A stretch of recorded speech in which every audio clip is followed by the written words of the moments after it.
साथियों सलाम, नमस्ते, सत श्री अकाल और जय भीम जोहार। साथियों, कांग्रेस के अध्यक्ष मल्लिकार्जुन खड़गे दलित नेता है, केरल से आते हैं। वो जितना मुखर नहीं है उससे अधिक मुखर अगर दलित सवालों को लेकर कोई है तो कांग्रेस के स्टार लीडर माने जा रहे हैं आजकल राहुल गांधी। राहुल गांधी बिहार में थे, अभी नालंदा में थे। हालांकि काफ़ी दिनों से वो पदयात्रा अगर उन जोड़ लें और उसके बाद संविधान सम्मेलन हर जगह कर रहे हैं, संविधान अधिकार सम्मेलन, और ज़्यादा फोकस उनका ओबीसी, ईबीसी, माइनॉरिटी और दलित वर्ग। अब कांग्रेस दरअसल चाह रही है दोस्तों कि जो उसका परंपरागत वोट था, ब्राह्मण, माइनॉरिटी में खास करके मुस्लिम और दलित, इसको कैसे अपनी थैली में डाला जाए, इसके प्रयास में लगी हुई। और यही कारण है कि यहां भी एक बड़ी बैठक होने जा रही है कांग्रेस की, झारखंड में। और झारखंड में भी दलित संख्या कम नहीं है दोस्तों, 12% दलित आबादी झारखंड में रहती है। लेकिन राजनीतिक भागीदारी उतनी नहीं है जिसे सशक्त कहा जाए।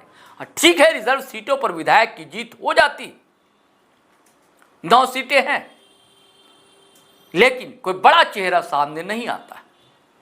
इसको लेकर प्रयास कर रही है पार्टी झारखंड में। पलामू से आते हैं राधा कृष्ण किशोर, दलित समाज से ही आते हैं और वित्त मंत्री हैं। बड़ी बात कही उन्होंने।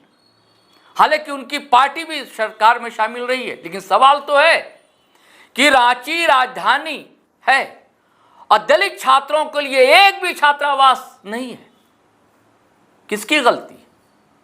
बार बार दूसरे के माथे पर फोड़ देना ठीक रहा, अच्छा भी तो नहीं होता। किशोर जी, आप भी तो सरकार में शामिल रहे, यानी कि कांग्रेस भी शामिल रही है। अब देखिए वो कह रहे हैं कि बात बनी। और एक और बड़ी बात कही, अभी ऐसा लग रहा था कि कहीं गठबंधन में फूट तो नहीं है, कांग्रेस अलग राह तो नहीं ले रही है, क्योंकि रामेश्वर उरांव का जो बयान आ गया था सीरम टोली फ्लाईओवर को लेकर, उसके बाद से ये सवाल उठने लगे थे। इस पर भी विराम लगा दिया है किशोर जी ने। उन्होंने कहा कि ऐसी कोई बात नहीं। चलिए, और भी कई बातें उन्होंने रखी है। चलिए साथियों, सुनते हैं कि आज उन्होंने कांग्रेस दफ्तर में कहा क्या। ये प्रेस वार्ता जिस उद्देश्य को लेकर बुलाया गया है, जानकारी के तौर पे हम आपको बताना चाहेंगे कि 11 जून 2025 को 1:30 बजे दिन में गीतांजलि बैंक्वेट हॉल, बोरिया रोड, मोराबादी, रांची में अनुसूचित जाति विभाग के प्रदेश पदाधिकारी, जिला अध्यक्ष एवं अनुसूचित जाति समुदाय के वरिष्ठ नेताओं, कार्यकर्ताओं की एक बैठक बुलाई गई। इस बैठक में प्रदेश प्रभारी श्री के राजू जी, सह प्रभारी डॉक्टर श्री वेला प्रसाद जी, अनुसूचित जाति विभाग के राष्ट्रीय चेयरमैन श्री राजेंद्र पाल गौतम जी, प्रदेश अध्यक्ष श्री केशव महतो कमलेश जी और मैं स्वयं उपस्थित रहूंगा। ये सूचना आप तक पहुंचानी है और इस उद्देश्य से आपको हम सबों ने आमंत्रित किया है।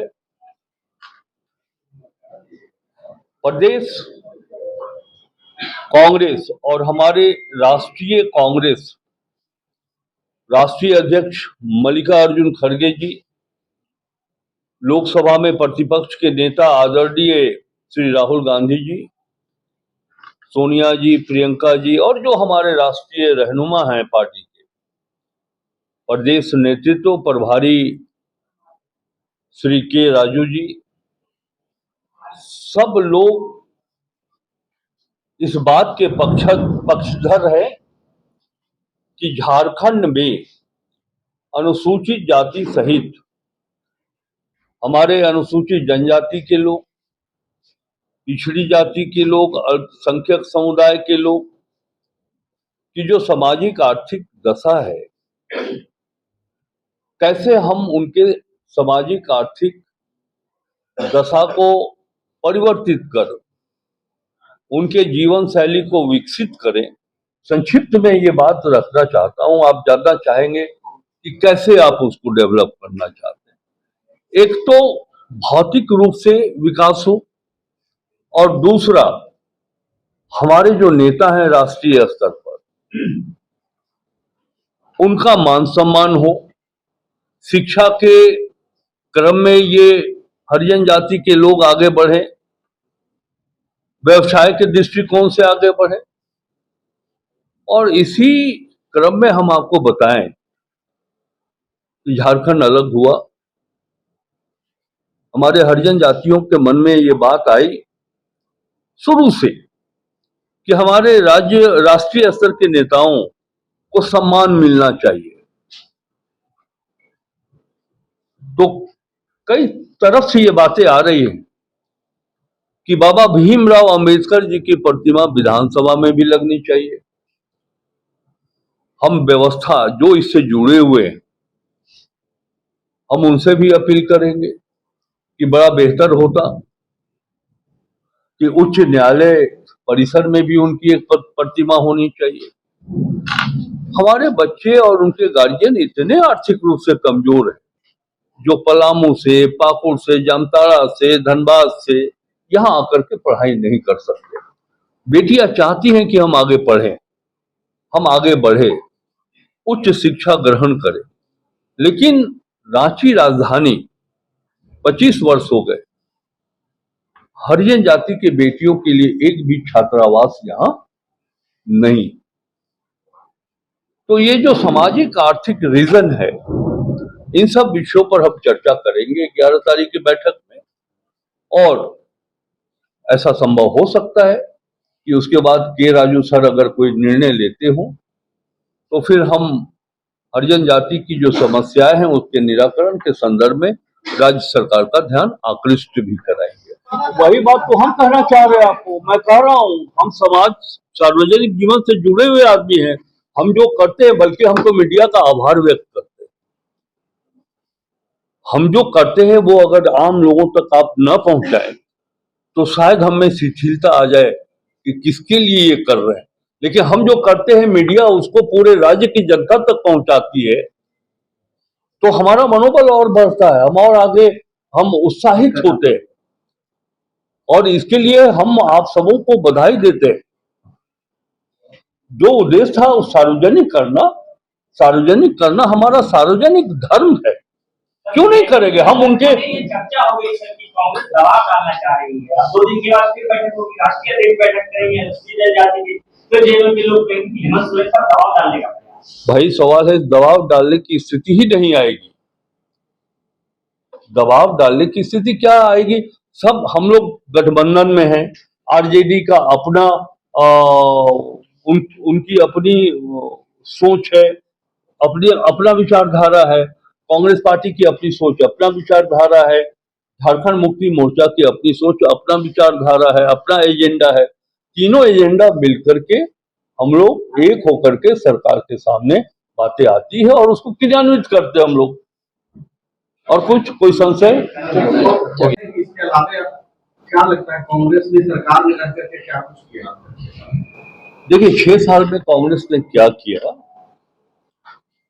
बजटीय प्रावधान भी हुआ है, और बहुत तो मैं किनारे करते हुए नहीं, डायरेक्ट आपको बता रहा हूं। इन्हीं सब विषयों पर चर्चा और समीक्षा के लिए हमारे प्रभारी के राजू जी और जो हमारे राष्ट्रीय अध्यक्ष हैं अनुसूचित जाति के, वो प्रकोष्ठ के, वो परसों हम लोग बैठेंगे और इन्हीं सब बातों की समीक्षा करेंगे। और क्या किया जाना चाहिए, जो हम लोगों ने किया है 6 वर्षों में वो पर्याप्त है या नहीं है, और अधिक हम क्या कर सकते हैं, इन्हीं विषयों पर चर्चा होगी। अगर आप ये जानना चाहेंगे तो परसों के बाद हम आपको बता पाएंगे कि हम लोगों ने क्या किया, जो किया वो धरातल पर कितना उतरा। धन्यवाद। अब सर आपको समीक्षा करके कुल मिलाकर के आपकी जानकारी में क्या है? नहीं, वो तो सर बोल रहे 2-3 दिन के बाद बताएं। मेरी जानकारी में जो है 48 घंटा हम लोग इंतजार नहीं कर सकते। चलिए साथियों, आपने सुना है अब चलिए हमें आज्ञा दीजिए, इजाज़त दीजिए। लेकिन इससे पहले आपसे वही आग्रह है, गुजारिश है कि अगर आपने हमारा चैनल सब्सक्राइब नहीं किया है तो ज़रूर कर लें, और सब्सक्राइब कर लिया दोस्तों तो ज्वाइन बटन दबाना हरगिज़ ना भूलें। बिल्कुल नीचे ही बटन है ज्वाइन, टक से आप दबाएंगे, आप हमारे सहयात्री हो जाएंगे, हम सफ़र हो जाएंगे। और वीडियो धड़ाधड़ फटाफट खटाखट शेयर करें, लाइक करें, कमेंट करें। आज्ञा दें, इजाज़त दें। जय हिंद, जय भारत।